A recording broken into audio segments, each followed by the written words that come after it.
القط ده قرر يبقى جيمس بوند. صوت الحشرة دي ولا أكنها هليكوبتر. حد يا جماعة شاف ودان البومة قبل كده؟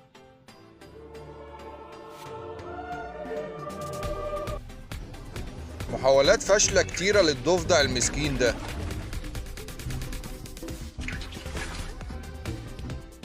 اللي راكب الدراجة ده متهور ومجنون.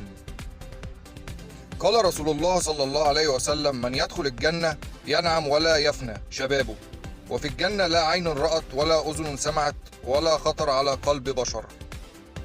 صلوا عليه وسلموا تسليما.